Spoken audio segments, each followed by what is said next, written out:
Aujourd'hui, je vais vous présenter comment installer une nouvelle distribution Linux Magia 3. Donc la prochaine devrait sortir, je pense, en 2014. En attendant, Magia 3. Donc par défaut, il vous reconnaît bien que c'est Linux. Il reconnaît que c'est Mandriva, parce que le Magia est dérivé de Mandriva. Par contre, moi ici, je vais passer en version 64 bits. Car l'ISO que j'ai récupéré, c'est l'ISO 64. Donc on va faire suivant. Donc là, on va passer à 2 Go. On va créer un disque virtuel suivant. Allez, on va le mettre à 10 Go. Donc ensuite, on va dans stockage.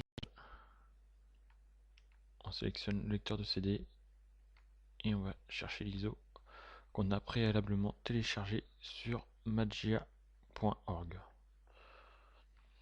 Donc par défaut, je vais vous montrer la page sur laquelle vous allez arriver, c'est plus simple. Vous arriverez ici, donc après vous cliquez sur téléchargement et ici vous avez toutes les sources nécessaires. Donc vous avez les DVD d'installation, les live CD et pour installer via le réseau. Alors ici, moi j'ai téléchargé le DVD en 64 bits. Alors après, soit vous téléchargez directement par internet, soit vous utilisez un client BitTorrent. Donc maintenant on va refermer Firefox, on fait OK et on va démarrer la machine. Donc à partir de maintenant, l'installation, qu'elle soit sur une machine physique ou une machine virtuelle, sera la même. Donc on fait install Magia 3.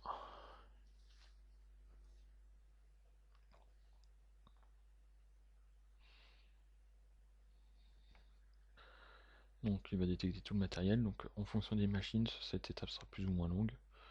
Pareil pour l'installation, l'installation va varier suivant la puissance de votre machine.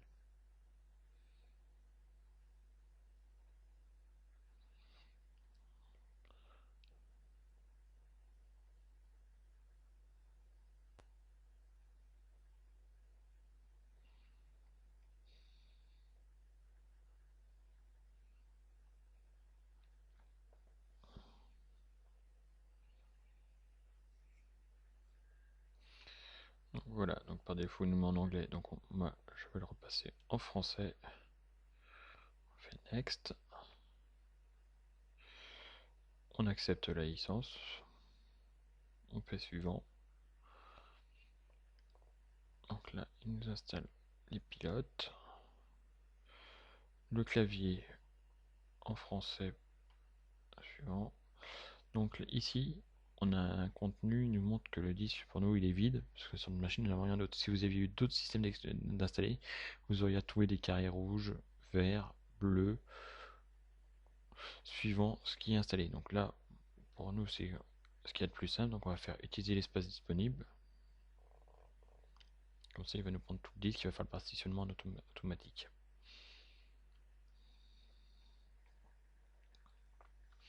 Voilà. Alors, donc ici, moi je mets aucun, je fais tout ce qui est mis à jour, je le ferai après. Donc on va faire l'installation basique, on fait suivant. Alors, hop.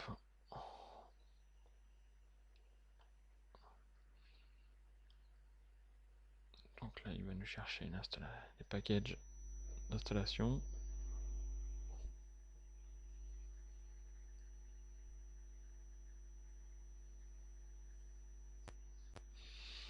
Donc ici, vous choisissez votre environnement de bureau.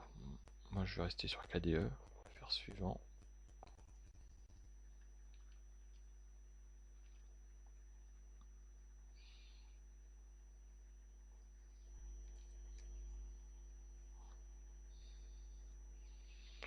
Donc là, il ne nous reste plus qu'à attendre. Alors si vous voulez, on peut cliquer sur détail. Donc là, vous voyez, vous avez tout ce qui se passe, toutes les instructions qui sont passées, tout ce qu'il est en train d'installer. Donc, personnellement, je préfère avoir un petit écran comme ça. Je trouve ça plus joli.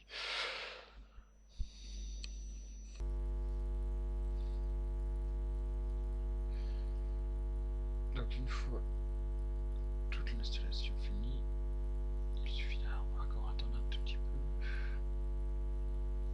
Voilà. Donc le mot de passe route. Donc on va marquer 1, 2, 3, 4, 5, 6. Donc là je vous conseille fortement d'en mettre un peu plus poussé. Moi là c'est juste pour l'exemple, je vais en mettre un simple. Donc l'icône, vous pouvez la changer. Vous pouvez faire une autre couleur. Donc ici nous allons mettre un nom d'utilisateur et le prénom Titi. Par défaut, il vous propose de prendre le nom et prénom collés. Donc, vous le laissez, vous en mettez un autre, vous avez le choix.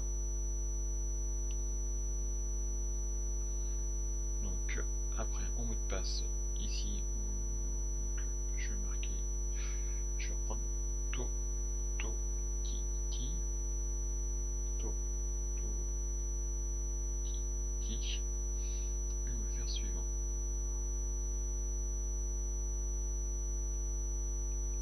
Alors,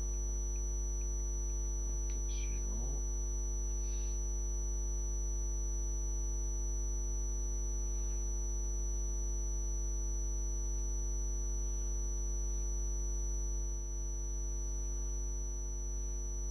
Donc là, il va nous préparer l'amorçage.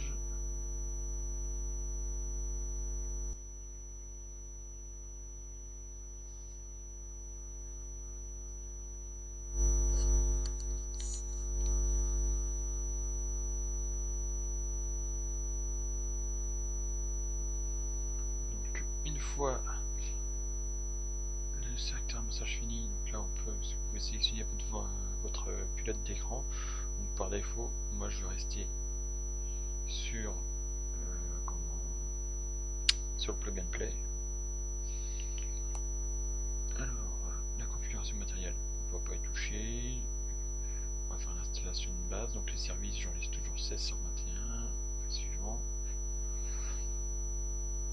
Donc là, donc il me demande si je vais faire la mise à jour maintenant. Je fais non. Donc faire oui, ça va juste rajouter un peu de temps pour finaliser l'installation. Alors, moi je préfère généralement finir mon installation et après refaire les mises à jour dans la foulée. Voilà, une fois que c'est fait, je fais redémarrage.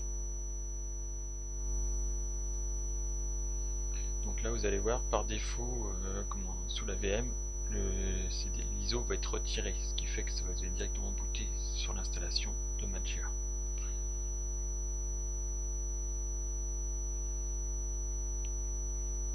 Donc si vous avez une machine physique, bien sûr, il faudra bien retirer. Donc amorcer Magia.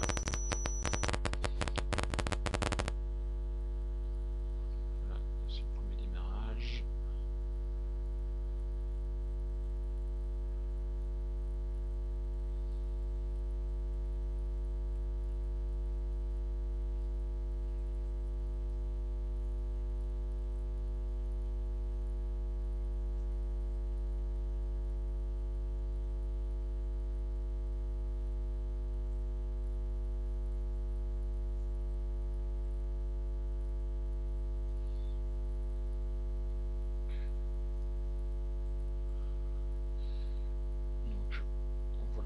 Qui a changé avec le petit cercle rond pour Magia.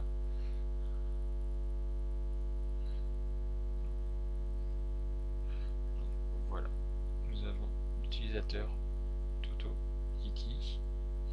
Donc vous voyez ici vous avez le nom et le prénom du utilisateur et le nom d'utilisateur pour la session. Donc c'est là où vous pouvez changer. Si j'avais pas mis accepté Toto Titi tel qu'il me l'a proposé, ça m'aurait affiché, si j'avais mis que Toto, il m'aurait affiché Toto en dessous. Donc le mot de passe, Toto Titi, et je fais connexion.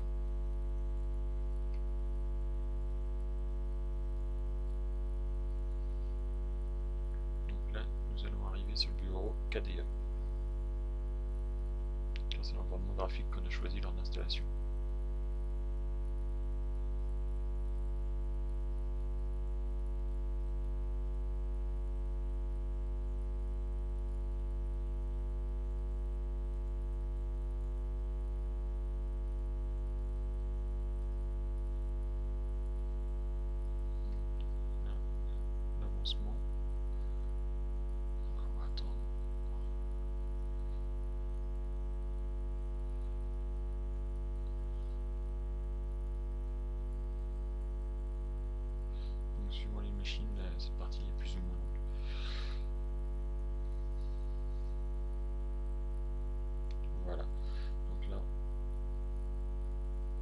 notre bureau.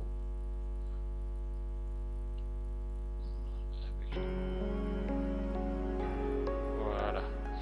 Donc là maintenant, l'installation de Magia est pleinement opérationnelle. Vous pouvez l'utiliser. Donc dans une prochaine vidéo, je vais vous montrer comment faire des mises à jour.